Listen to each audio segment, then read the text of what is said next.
Evening, ladies and gents, how are you doing? Fantastic news today. Even though there's chaos and the whole world's on fire, thanks to the fact we are led by raving lunatics, there is always comedy gold on the BBC on a daily basis, and it writes itself. So brilliant. Thanks for that, BBC. Today's standout story from BBC News UK.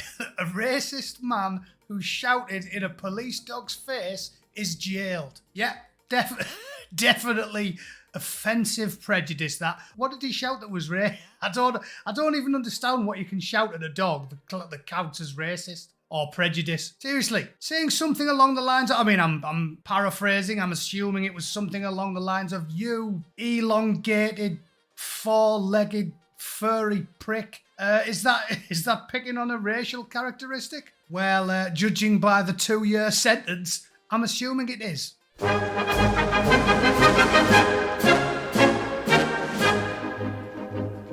Right then, just another day in clown world, obviously.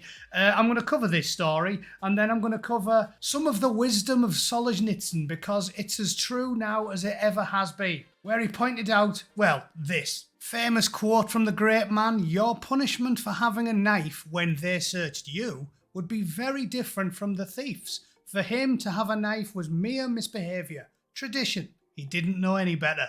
But for you to have one was terrorism. As usual, the great men of history lay it all out for you. If you know your history, you are gazing into the future. It's like having a crystal ball, because that is as true in Starmer's Britain as it ever was in the gulags in the former Soviet Union. However, onto the story at hand. Let's read all about this despicable villain, shall we? Bradley McCarthy, 34, of Knowle West, was sentenced on Tuesday to 20 months in prison for being racist and abusive towards protesters and shouting in a police dog's face. 8 people have now been handed prison sentences in relation to the Bristol disorder, with 30 people arrested. Right-wing extremists and racists have been intent on provoking violence directed at innocent people and the police, whose role it is to protect us all. The violence that I saw from you was intense and shocking, and was a potential for even worse. Yes, hurling abuse at those furry, four-legged bastards.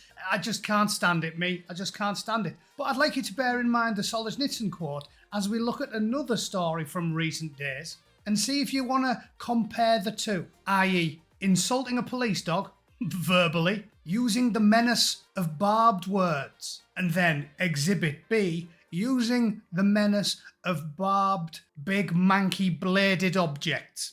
Knifeman, who tried to kill his lawyer at Glasgow office in shocking attack, is jailed. Esayas Neguse stabbed 71-year-old Mohammed Shoaib in the chest during the knife attack at MS Solicitors before attacking the lawyer's colleagues and then spitting on a police officer.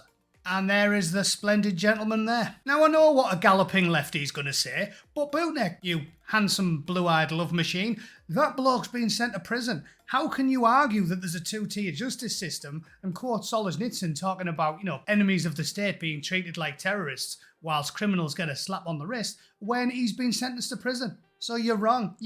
Checkmate. Well, no, this story illustrates perfectly what I'm talking about. Because all of the people who've been jailed, including the 52-year-old housewife with no previous convictions, who was sent to prison for almost 2 years because she tweeted something mean about the big bell-end-shaped churches. And so many of them, I could literally reel them off all day, these people that have been locked up in prison for over a year each, and they're all first offences. The gentleman in question, A, almost killed a pensioner with a machete, and B, observe. Esayas Neguse stabbed Mr. Shoaib in the chest during the attack in Las Vegas.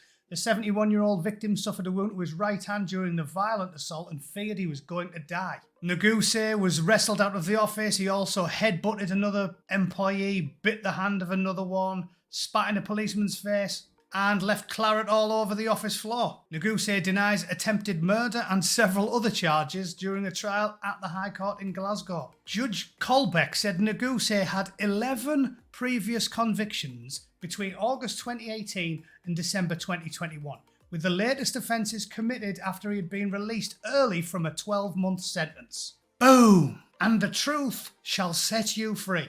This violent, stabby migrant had 11 offences under his belt. And he only got a custodial sentence, a very, very short one, which he was released early from, and then went on to stab a load of people and bite a man's hand and headbutt someone and spit in a copper's face after he'd already been arrested and charged 10 times previously. So is it all sinking in yet? Is it making any sense? The words of Mr. Solzhenitsyn? I'll repeat them if there's anybody walking the room because you're a little bit slow. To know history is to see the future. This quote is as true today as it ever was, with career criminals who have assaulted people dozens of times constantly let off. And today they jailed a man with no criminal history for shouting at a police dog. And there's the Solzhenitsyn quote. Your punishment for having a knife when they search you is very different from the thief's. For him to have a knife is mere misbehaviour, tradition, he doesn't know any better. But for you, it is terrorism. So there you go. Arrested and charged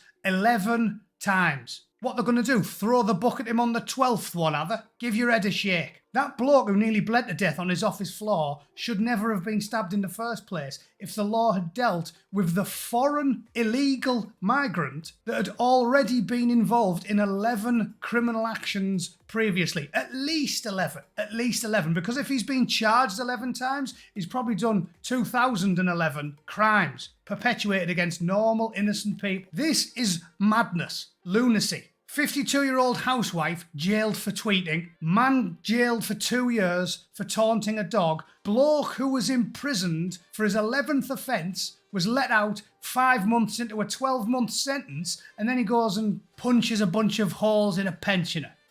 You couldn't make this up, could you? You couldn't. If this video was transported back to 1970 and somebody watched this, they would think I was making this stuff up. Oh yeah, and let's just finish on something that professionals call pathological altruism, but which uneducated pugs like me will simply refer to as maniacal stupidity. For you to be this irrevocably dense defies all logic, but this is the world we're living in.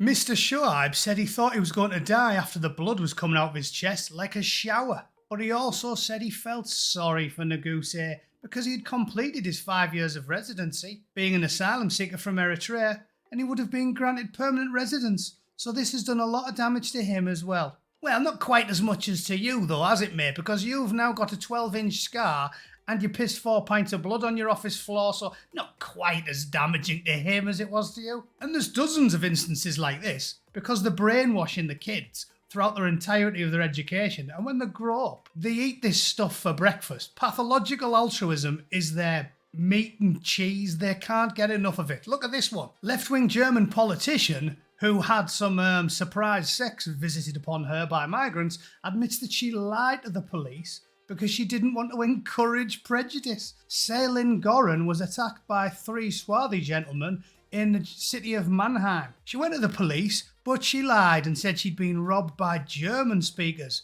because she feared there would be a backlash.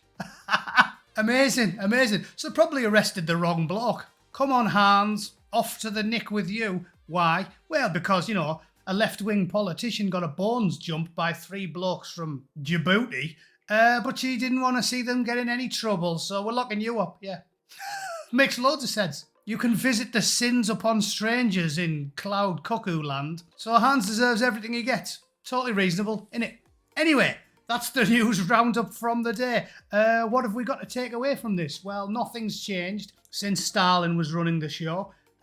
Don't say anything mean to a police dog because they'll lock you up for 2 years on trumped up charges unless you're from Eritrea, at which point they'll have to arrest you 10, 15, 20 times before you get a minor slap on the wrist, and then you can go mental with a piece of rusty iron in the middle of the street, safe in the knowledge that maybe you'll do about as long in jail as a 52-year-old woman that tweeted impolitely. Yeah, good news. And as I said, predicted years ago by, well, Heinlein, Orwell, Huxley, every person in the know who could see 10 miles away what was coming. The criminalisation of the general public and the releasing of criminal elements on purpose onto the streets to destabilise the society. The Bolsheviks have always done it, and they're doing it again now. Locking up your granny to release the stabby Eritreans. Fantastic idea, all part of the plan. Get used to it. Get used to it, and make sure you've got triple glazing and seven locks on every door in your house. because it's going to get much, much worse before it gets any better. But that's just what I think. If you disagree, please tell me in the comments. Don't forget to like and share it, because even though Susan has had an untimely demise, it's nice to see her successors are all carrying on her primary mission of aggressive censorship of anybody who's got an IQ above double digits. Thanks for watching. See you all tomorrow. Toodle pip. Cheers.